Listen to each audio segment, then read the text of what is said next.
Hello and welcome to the radiotimes.com Doctor Who podcast. My name's Hugh. My name's Morgan. He's back. I'm back. He's back. And he's not the only returning star in Doctor Who terms, because this week we are actually reviewing, or previewing rather, a Doctor Who, new piece of Doctor Who content. The series isn't on, obviously, but excitingly, we've had a listen to Christopher Eccleston's grand Doctor Who return, i.e. The first volume of the Ninth Doctor Adventures on Big Finish. From Big Finish Productions, Doctor Who, The Ninth Doctor Adventures, Volume 1, Ravagers. I'm back! I'm really back in the Tardis. You did it, old girl. Endless possibilities and events. Future, past, and everything in between. I have done the thing! Temporal thing radiating from the Tardis like nobody's business. Obviously, this was big news last year. Christopher Eccleston reprising his role as the Ninth Doctor. It's never happened. He's never been enticed back before. They've been asking for years.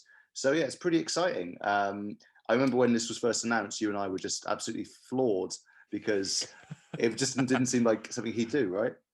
I remember the exact moment where, obviously working remotely, you sent me a private message, sort of saying, I think you may have it may have been a sort of string of swear words, profanity, and I was like, what? And then it was like, check your email, and then I checked, and then I responded in kind with some profanity of my own. We really couldn't believe it. Very, very exciting. But it's happened, and now it's been a long wait since they announced it. But the first one's coming out. It's coming out on Thursday, the 13th of May, I believe. I'm just double checking my calendar. So we've got a little sneak preview of it.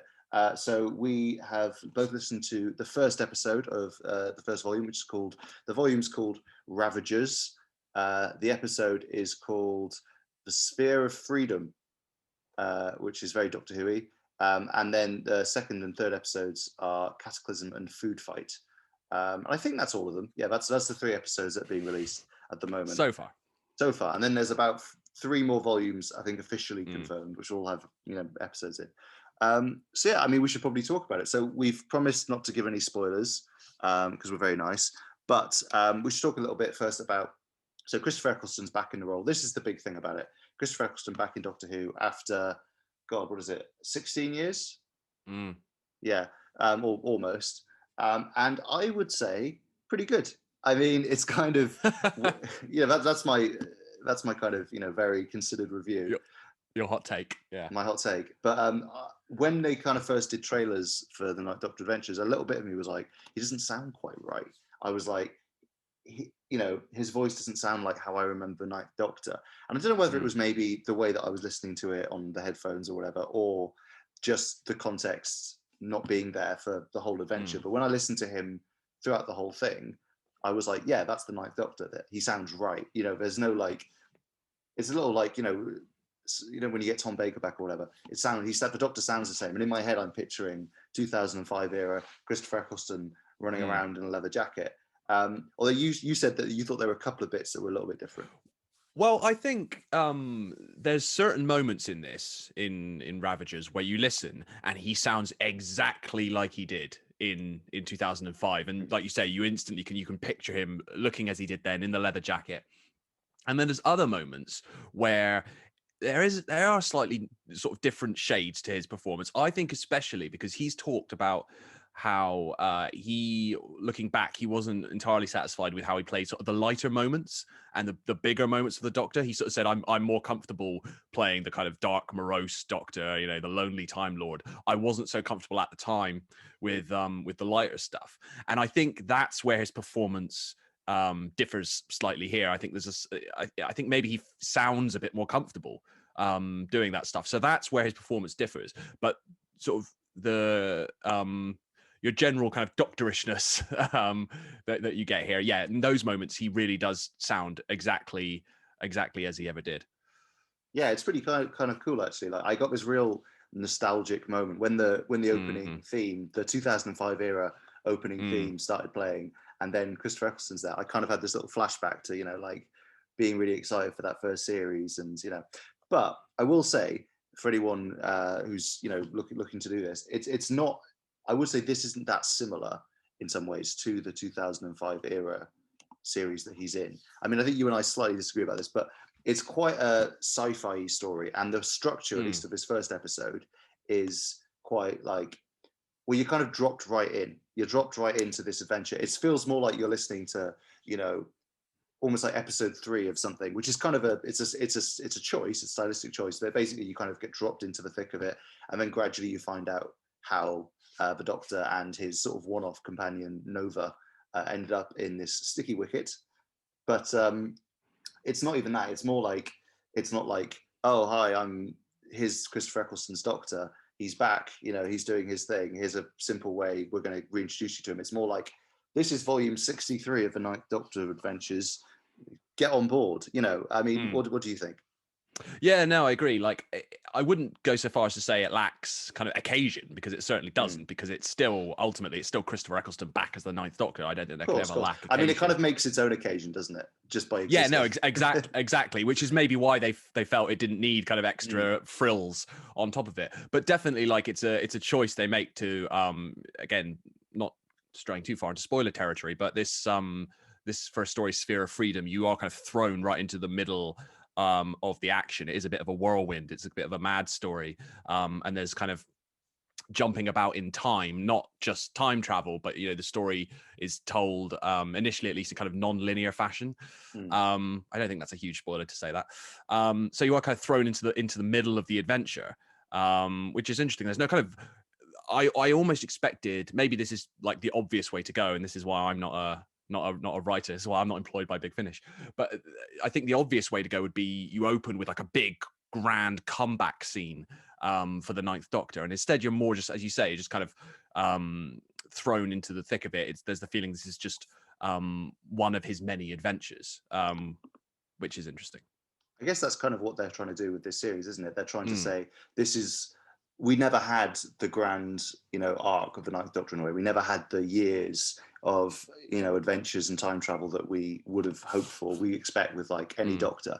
So this is, you know, kind of, this is just one of those. He did have all these adventures, we just didn't see them. And so maybe that's the point of it.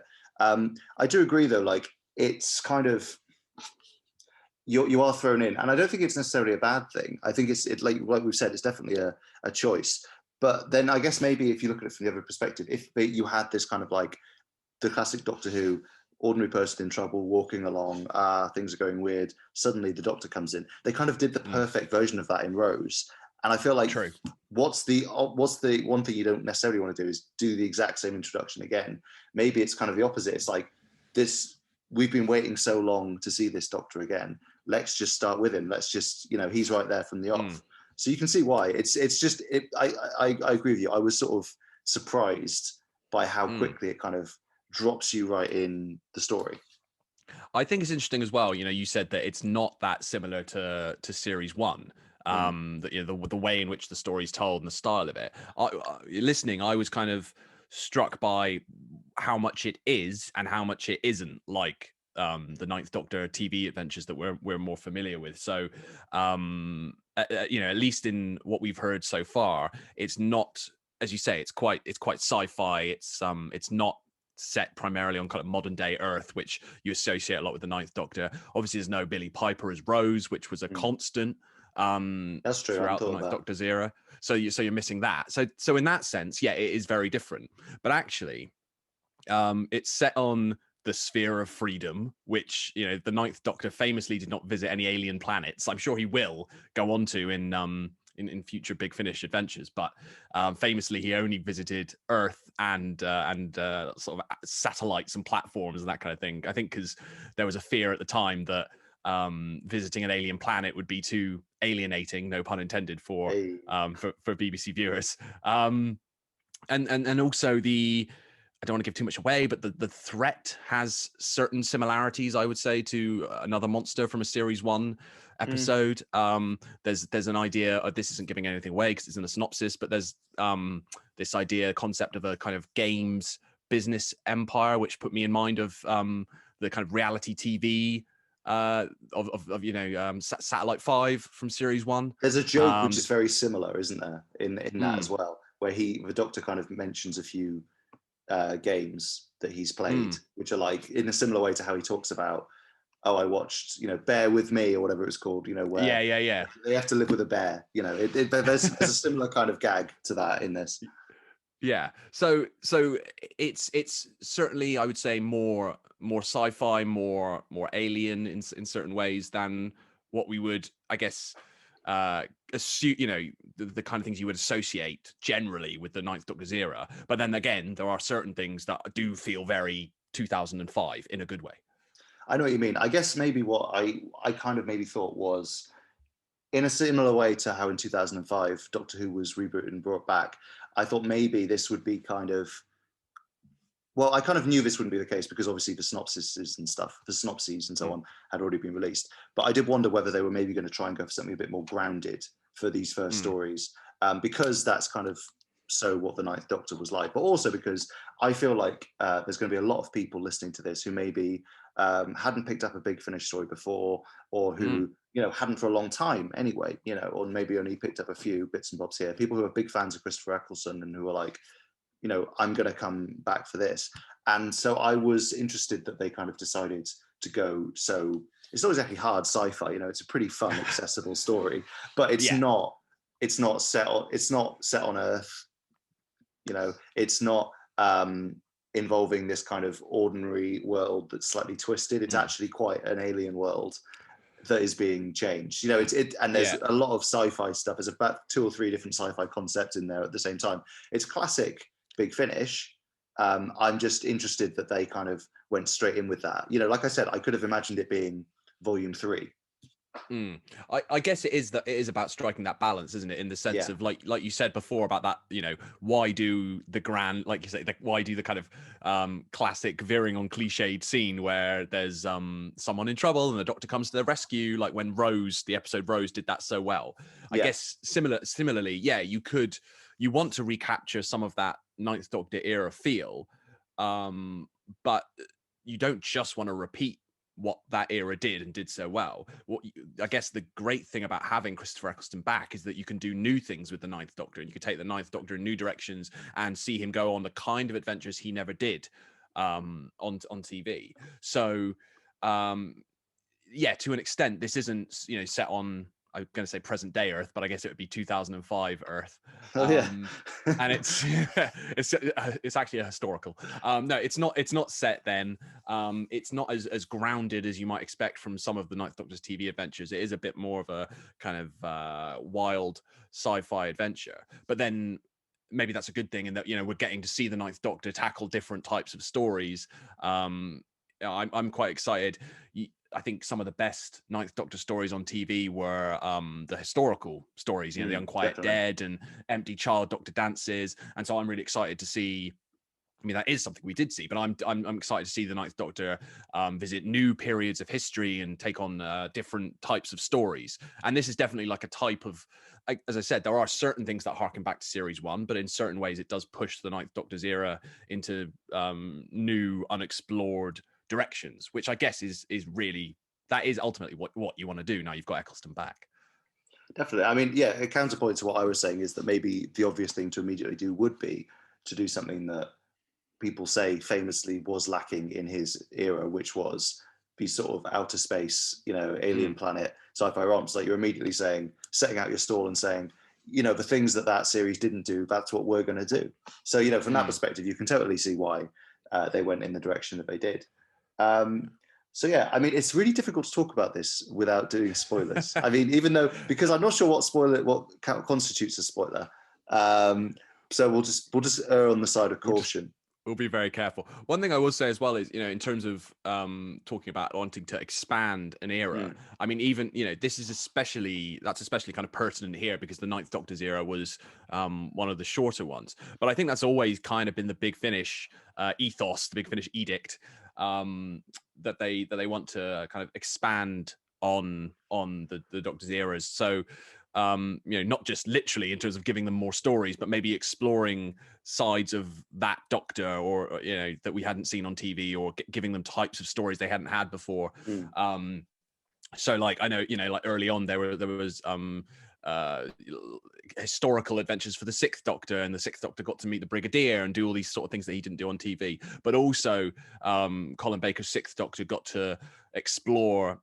You got to explore sides of that character that we didn't see on TV. There was always the plan for him to start out more harsh and then mellow across his era. And because Colin Baker's era was cut short, didn't get to see that on TV.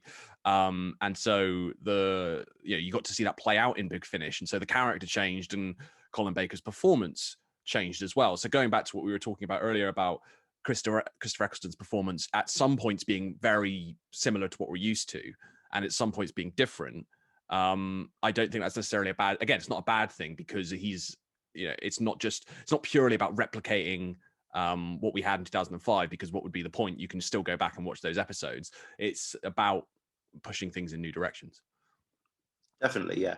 And I think that's definitely what Ravagers, the Ninth Doctor Adventures does. So we know that there's plenty more. Obviously, there's, I think, 3 episodes in this release. And then there's a few more. There's Volume 2 is coming in August.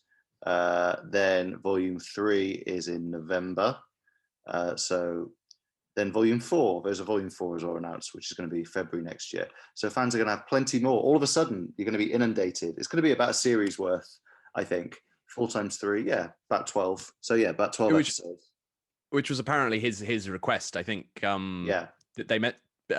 Jason and Nick mentioned that in our previous podcast where you interviewed him, that Eccleston specifically said he wanted to do a whole series and have a kind of arc across that series. And we're going to get to see, as we said, lots of boxes ticked that the Ninth Doctor didn't get to meet the Brigadier, which he's going to now in the form of John Coleshaw. He didn't get to meet the Cybermen, so we're going to see that box ticked. So again, it's about taking that character, that version of the character, down new avenues. It'd be interesting to see how they can work in things like the Master, because it doesn't seem like it should be possible for the Ninth Doctor to face off with the version of the Master, and because of the way that it's presented in David Tennant's era. But maybe they'll find a way. Maybe there'll be some nonsense. Clever guys at Big Finish. I think the companion question is an interesting one as well, because obviously.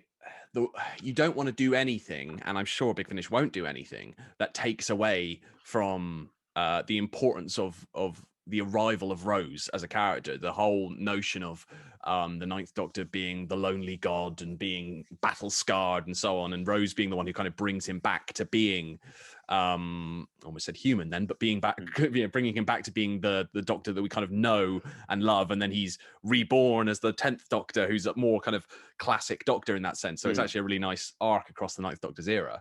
You don't want to take away from that, but then also you kind of need the Ninth Doctor in these stories, which are set pre-Rose. You still need him to kind of act like the Doctor, and you still, you need a character to fulfill that companion function to an extent, which you have the character Nova here, played by Camilla Beeput, who's kind of filling that role. But presumably there will be a reason why she doesn't step aboard the TARDIS at the end of this, because we know she doesn't, because she can't. So the way in which this kind of substitute companion characters are going to interact with the Ninth Doctor, that's going to be interesting, because there is a sort of limit to what you can do with those relationships. But I'm sure lots of exciting stories to be told within that limit. Definitely. I think in an interview with Doctor Who magazine, Christopher Eccleston has suggested that it will be addressed, the companion issue. They will sort of say, or at least maybe in dialogue at some point, he'll say, I'm happy on my own. And that'll probably be the extent of it, But yeah, no, I think you feel like it's kind of you hope it doesn't come off as too awkward in the stories. I mean, I think they can pull it off, because he can just say, I don't want to take you with me, or someone could turn him down, I suppose. Yeah, potentially. I think it's interesting as well, though, in this first story in Sphere of Freedom, how it does, it's not explicitly, again, not a huge spoiler, but it's not explicitly kind of stated in the story where it takes place in the Ninth Doctor's timeline. I think we only know it's pre-Rose because Big Finish have come out and said that that's the case. But there is a little line in here where the Ninth Doctor says something along the lines of, I know who I am. I just know who I am. He sort of says, why someone asks him why he's doing something while he's being all heroic, and he sort of says, "I know who I am," which is interesting, coming off the back of kind of what you know about the War Doctor when he'd kind of turned his back on being the That's Doctor. true, yeah. This is very clearly a Doctor who has just rediscovered his identity as the heroic adventurer in space and time who helps people. So that was a nice little touch. I thought it's kind of touching on it without laboring the point. No, I'd really picked up on that, but I really like that as an explanation. Like, this is the Doctor, you have a ninth Doctor earlier than we've really seen him, and also maybe kind of taking those first steps to becoming, the Doctor of old and the Doctor of New Who again. I think that's quite cool and exciting. Normally, this is the point when I'd ask our readers / listeners what they think, but you don't know what you think, because if you're listening to this on the day it's released, Ravagers has not come out yet. But if, as is possible, you are listening a little bit later, let us know in the comments what you thought of it. And more generally, for everybody, let us know what you'd like to see for Christopher Eccleston's continued Doctor Who adventures. And, what else would you like to see coming up on Big Finish? Are there any other Doctors you'd like to see? Any crossovers that you're still hoping to see? We will have a longer, proper review of Ravagers on radiotimes.com on the day of release, which again is Thursday, the 13th of May. And we have loads of other stuff about, we have obviously a previous podcast where we spoke to the Big Finish boys, as I'm going to call them, about all sorts of stuff. But we did talk about the Christopher Eccleston return quite a bit. And also we've got loads of stuff on radiotimes.com about Christopher Eccleston's return and about Doctor Who in general. And yeah, feel free to subscribe to our Doctor Who newsletter, which always has the podcast in and lots of other stuff. Anyway, that was a bit of a mouthful. Until next time, I've been Hugh. I've been Morgan. And we've been fantastic. Yeah, we did say it. We had to stick it in at some point. We went the whole way without it. All right. Thanks for listening and goodbye.